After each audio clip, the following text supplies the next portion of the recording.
ये पहला bilateral visit है प्रधानमंत्री मोदी का मोदी 3.0 में कि आखिर मोदी जी गए, लेकिन रूस क्यों जा रहे हैं ये क्लियर नहीं है दोस्तों। और सारी चीज अग्री हो गई हैं। वेस्ट ने यानी कि पश्चिमी देशों ने पूरी जान लगा दी है इनको खींचने के लिए, यानी कि रूस से दूर करना चाहते हैं। आईएएस हैं जो आईएफएस ऑफिसर्स, खासतौर से जो फॉरेन ऑफिस के, ये उस जमाने के हैं कि भारत ने डायरेक्टली और इनडायरेक्टली, मैं बोथ डायरेक्टली और इनडायरेक्टली बोल रहा हूं, भारत ने डायरेक्टली और इनडायरेक्टली रूस के लिए पूरी दुनिया से पंगा ले लिया। रशिया को इतना ही सहारा चाहिए था।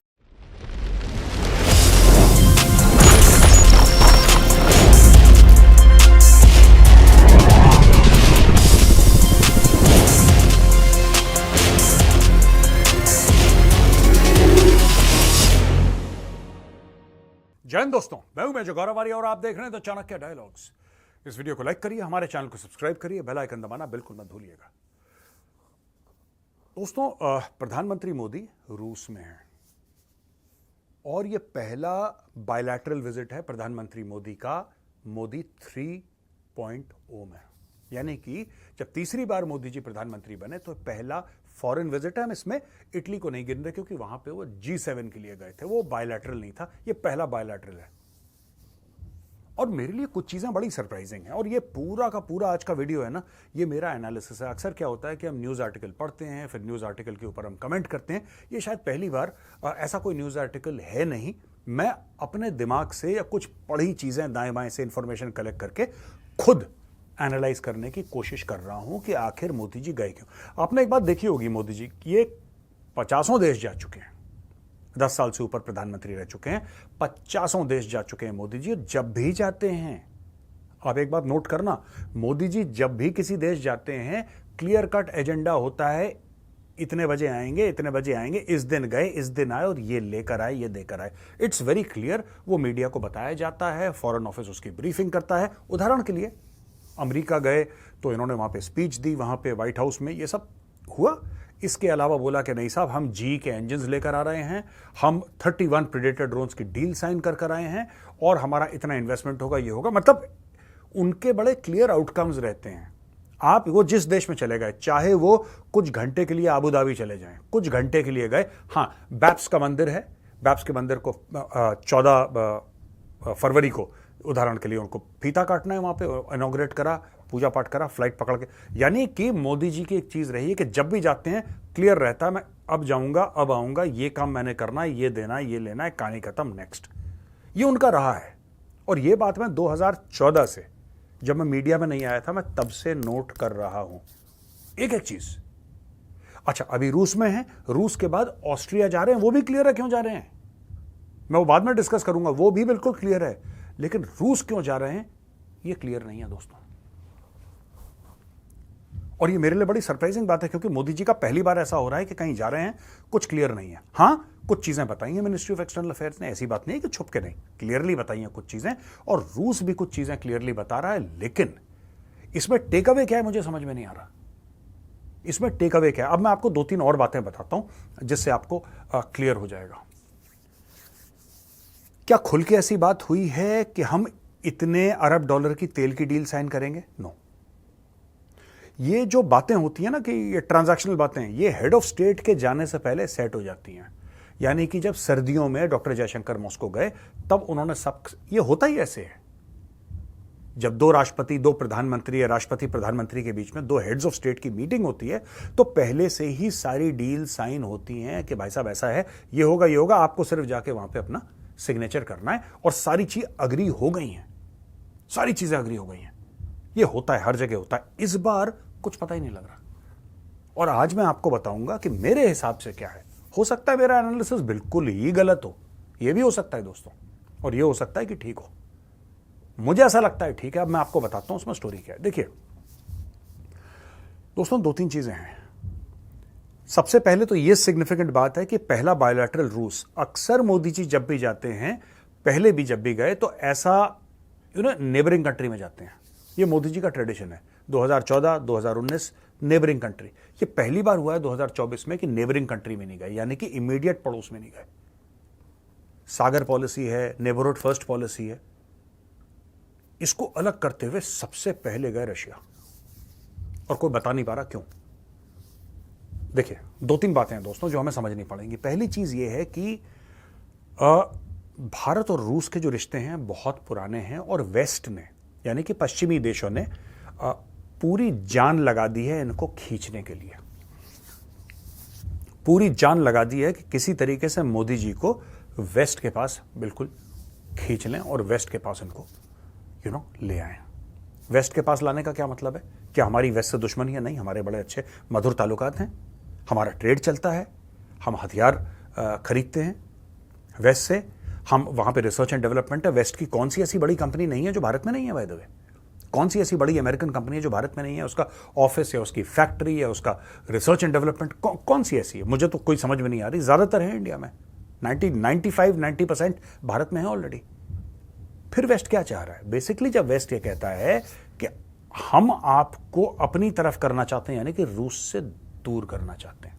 एक तो आपको यह पॉइंट समझना पड़ेगा कि रूस से दूर, अच्छा जी, रूस का आजकल जो थोड़ा सा रवैया चल रहा है भारत के साथ वो थोड़ा सा ट्रांजैक्शनल है। ट्रांजैक्शनल सोवियत रशिया में भी था, पर सोवियत रशिया में इतना ज्यादा ट्रांजैक्शनल नहीं था, ये वाला ज्यादा ट्रांजैक्शनल हो गया है इस बार रशिया का। लेकिन फिर भी भारत इस चीज को मानता है कि जब भारत को जरूरत थी तो रूस वहां पे खड़ा रहा। 1971 की लड़ाई एक बात है, उसके अलावा भी जब हमारे पास फॉरेन एक्सचेंज नहीं हुआ करता था तो रूस को अगर रूस कहता था कि ठीक है, आपके पास गेहूं है, आपके पास सब्जियां हैं, आपके पास जो है, मैं बात 1960 के दशक की बात कर रहा हूं, 50s 60s की बात कर रहा हूं दोस्तों। अभी तो ऐसा कुछ भी नहीं है। अभी तो इंडिया की इकोनॉमी रशिया से बहुत आगे है, लेकिन एक जमाना था जब हमारे पास पैसे नहीं थे। भारत वो नहीं भूला है। कहीं ना कहीं भारत में एक प्रो सोवियत तो नहीं कहूंगा, लेकिन यस, एक ऐसा टिल्ट है जिसको आप ये कह सकते हैं। जो सोवियत बेसिकली मैं ना 1990s के पहले की बात कर रहा हूं। तो दोस्तों जब पहले कहते थे ना कि सोवियत रशिया कहते थे, 90s के पहले की बात है, मैं उसका रेफरेंस देके कह रहा हूं। अभी तो रशिया है, अब 15 देश बन गए ना, तो पहले सोवियत रूस हुआ करता था। सोवियत रूस के टाइम से, और कुछ लोग हैं जो आज की तारीख में इंडिया में बड़े सीनियर लेवल पे बैठे हैं, जो सेक्रेटरीज बैठे हैं, आईएएस हैं, जो आईएफएस ऑफिसर्स, खासतौर से जो फॉरेन ऑफिस के, ये उस जमाने के हैं। ये वो 80s के दशक के हैं दोस्तों, जब यूएसएसआर था और दुनिया में 2 सुपर पावर थे। इनमें से कई ऐसे लोग हैं जो यूएसएसआर गए हैं ट्रेनिंग के लिए। इंडियन नेवी, इंडियन एयरफोर्स तो आज भी करती है ट्रेनिंग, इंडियन आर्मी थोड़ी सी कम करती है, लेकिन नेवी और एयरफोर्स, नेवी खास तौर से, उनकी बड़ी तगड़ी ट्रेनिंग चलती है। तो हमारे बड़े डीप बॉन्ड्स है। अच्छा, एक तरफ ये मीटिंग चल रही है, दूसरी तरफ आप ये देखेंगे कि 2 दिन के लिए 9 जुलाई से शुरू हो रही है मीटिंग वॉशिंगटन में, जिसमें कि 75 साल सेलिब्रेट कर रहे हैं। किसके 75 साल? नेटो के। नेटो के 32 member country, 32 member countries of the NATO are celebrating 75 years of the existence of NATO, जो कि एक anti Soviet, anti Russia bloc है। नेटो को क्रिएट ही इसलिए करा गया था कि सोवियत के खिलाफ लड़ना है सबको। That is the reason for the existence of NATO. अभी उसके दाएं बाएं और चीजें हो गई, लेकिन that is the core of NATO, anti Russia. तो दोस्तों इसमें 2-3 चीजें हैं, मैं आपको बताता हूं। पहली चीज ये है कि सब लोग ये कह रहे हैं मोदी जी का ना, सबसे जो हाईलाइट बताई गई है इस विजिट की, हाईलाइट ये बताई गई कि मोदी जी का पुतिन के साथ एक डिनर होगा। ये डिनर कब से हाईलाइट होने लगी यार? ये डिनर कब से हाईलाइट होने लगी कि मोदी जी पुतिन के साथ बैठ के खाना? मोदी जी वैसे इतना खाते हैं खाना, खिचड़ी खा ली, कभी ढोकला वोकला, इतना सा खाना खाते हैं। मुझे बताया है जो लोग उनके साथ काम कर चुके हैं, पीएमओ में एक जमाने में काम कर चुके हैं, वो कहते हैं कि वो जो इंसान है वो नामात्र के बराबर खाते हैं। उनका ऐसा नहीं कि ये भी खा लूँ वो भी खा, इतना सा कुछ खाया। Generally Gujarati food, pure vegetarian खाया, आगे बढ़े। उन्होंने खाना क्या है वहां पर मोदी जी ने? ये दोस्तों इसमें 3 बातें मैं आपको बताता हूं, बड़ी इंटरेस्टिंग है। पहली चीज ये है कि रूस को यह बात पता है, रूस को इस बात से रूस भली भांति परिचित है कि भारत ने डायरेक्टली और इनडायरेक्टली, मैं बोथ डायरेक्टली और इनडायरेक्टली बोल रहा हूं, भारत ने डायरेक्टली और इनडायरेक्टली रूस के लिए पूरी दुनिया से पंगा ले लिया। भारत के ऊपर बहुत प्रेशर है। ये सिर्फ तेल खरीदने तक महदूद नहीं है, या सिर्फ S-400 खरीदने तक ये लिमिटेड नहीं है। No, not at all. ये दोस्तों बात, ये कहानी कहीं और जा रही है। ये जो मैटर है ये कहीं और जा रहा है। ठीक है, अब जैसे भारत ने तेल लिया, ठीक है, मना करा, ओके। उस समय यूरोप भी ले रहा था, भारत S-400 भारत पहले से हमने पैसे दे दिए थे भाई, तो पैसे लेंगे ना। हमें क्या पता था यूक्रेन का युद्ध हो रहा है, जब हम पैसे तो हमने पहले दे दिए थे, तो ये बात भी है। लेकिन जब भी रशिया को कंडेम करने वाली बात आई, जब भी ये बात आई कि अब रूस को कंडेम करें, इंडिया ने मना कर दिया। जब भी ऐसी कोई स्विट्जरलैंड टाइप के पीस समिट हुए, उसमें जो सबका एक जॉइंट स्टेटमेंट हुआ, राइट, वो मना कर दिया इंडिया ने साइन करने के लिए। इंडिया ने पब्लिकली यूक्रेन की साइड नहीं ली। तो रूस को पता है कि एक ऐसा पार्टनर हमारे पास है, इस चीज की रूस भी वैल्यू करता है कि एक ऐसा पार्टनर है जिसको सब पसंद करते हैं, और वो कहीं ना कहीं हमारे लिए एक दिल में जो है ना सॉफ्टनेस, एक सॉफ्ट कॉर्नर रखता है। चाइना के लिए आप ये नहीं कह सकते, चाइना और रूस की कितनी भी अच्छी दोस्ती हो, चाइना को सभी बुरा मानते हैं। प्रॉब्लम ये है, चाइना को सभी खराब मानते हैं, चाहे चाइना उनकी जरूरत हो, चाहे पैसे की डीलिंग हो, लेकिन चाइना से ज्यादा कोई मोहब्बत करता वर्ता नहीं है ज्यादातर दुनिया में, because everybody is either scared of China और angry with China, nobody is happy with China. ठीक है, ये दूसरी चीज हो गई। तीसरी चीज जो बड़ी इंपॉर्टेंट ये है कि मुझे ऐसा लगता है, और हो सकता है मैं गलत हूं दोस्तों, ये मैं बहुत बड़ी बात कह रहा हूं, लेकिन मुझे ऐसा लगता है कि कहीं ना कहीं मोदी जी पुतिन को समझाने गए हैं, और कहीं ना कहीं बाकी दुनिया का मैसेज लेकर गए हैं, क्योंकि पुतिन ने और किसी की सुननी नहीं है। देखो, ये सब बातें शी जिनपिंग बोलेगा नहीं पुतिन को। क्यों नहीं बोलेगा? क्योंकि शी जिनपिंग चाहता है कि रूस की वेस्ट के साथ ना बने। वो अपनी रोटी सेक रहा है ना यार। जो शी जिनपिंग है वो चाहता नहीं है कि रूस की बने, वो चाहता है रूस पे सैंक्शंस पड़े रहें, रूस परेशान होता रहे, क्योंकि रूस के ऊपर सैंक्शन रहेंगे, रूस उतना चीन के ऊपर डिपेंड करता रहेगा। रूस उतना डिपेंड करेगा भाई चीन के ऊपर। जब आप एक रास्ता रोक दोगे किसी का, बंदा दूसरा रास्ता, जिसको परिवार पालना है वो कहीं और से जुगाड़ करेगा ना फिर रोटी कमाने का, राइट। तो दोस्तों ये एक स्टोरी है। तीसरी बात जो मैं कह रहा हूं बड़ी इंपॉर्टेंट है, दोबारा ध्यान से सुनिएगा।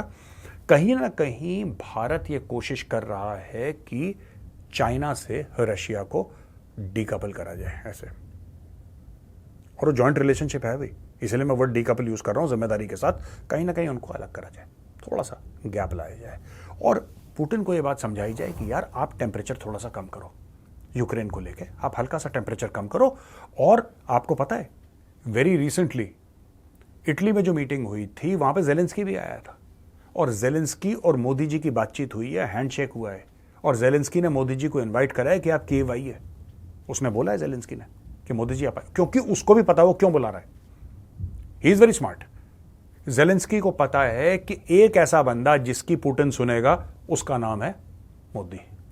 मोदी की सुनेगा पुतिन, बात माने ना माने किसी की, वो बात की बात है, लेकिन हाँ मोदी की सुनेगा। आज की तारीख में बाइडेन उठा के बात कर लेगा, उसने 4 गालियां और देनी है बाइडेन को।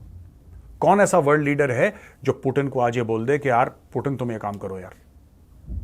पुतिन उल्टा चमका देगा बुरी तरीके से, लेकिन मोदी जी की बात सुनता है, क्योंकि उसको पता है कि इंडिया ने इस पूरे मामले में, जब से रूस और यूक्रेन का वॉर हुआ, इंडिया ने बहुत बड़ा स्टैंड लिया है रशिया के लिए। ऐसा नहीं कि भारत ने आर्म्स और एम्यूनिशन सप्लाई कर दी रशिया को, मैं उसकी बात नहीं कर रहा। मैं ये भी नहीं आपसे कह रहा कि इंडिया ने बोला कि नहीं साहब हम रूस के खेमे में खड़े, ऐसा बिल्कुल नहीं है। इंडिया ने वॉर को कंडेम करा है, लेकिन इंडिया ने आगे चल के रशिया को कंडेम नहीं करा। इंडिया ने वायलेंस कंडेम करा है, और इंडिया ने बोला आओ बैठ के बात करते हैं। रशिया को इतना ही सहारा चाहिए था, रशिया ने इसका फायदा उठाया, और ये रशिया जानता है। और इसी थर्ड पार्ट की आखिरी बड़ी इंटरेस्टिंग मैं आपको बात बताऊंगा दोस्तों, मुझे लगता है कहीं ना कहीं वेस्टर्न कंट्रीज का पैगाम भी है। वेस्टर्न कंट्रीज ने मोदी, जेक सलिवन आया, क्यों आया भाई इंडिया? जैसे मोदी जी का इलेक्शन हुआ, जेक सलिवन आया, टनटनाता हुआ। किस खुशी में आया था वो? यहाँ पे किस चीज के बारे में बातें बड़ी है मीडिया के सामने कि ये बात करो, ये बात करो, ये बात करो, ऐसा करेंगे वैसा करेंगे। सबसे इंपॉर्टेंट बात तो ये है यार, आप अगर कड़ियां जोड़ेंगे आपको साफ पता लग जाएगा कि कौन सी कड़ी कहां पे जुड़ रही है। जेक सलिवन आया, जेक सलिवन ने 10 चीज़ों के बारे में बात करी, एंटी टेररिज्म के बारे में बात करी, एआई टेक्नोलॉजी के बारे में बात करी, इसके बारे में, उसके बारे में। फिर क्या हुआ? वो डोवाल साहब से मिला, वो डॉक्टर जयशंकर से मिला, वो मोदी जी से मिला, वो सबसे मिला। फिर बात क्या हुई एंड में? निकला क्या, निचोड़ क्या है इसका? दोस्तों सबसे बड़ा इसका यही निचोड़ है, मैं आपको बता रहा हूं कि अब यूएस ने और वेस्टर्न कंट्रीज ने इंडिया को बोलना शुरू कर दिया कि यार ये लड़ाई वड़ाई खत्म करवाओ, ये जंग वंग खत्म करवाओ यार, बड़ा इससे स्ट्रेस हो रहा है, और रशिया को थोड़ा सा समझाओ, थोड़ा सा हम पीछे हटते हैं, थोड़ा सा रशिया पीछे हटे।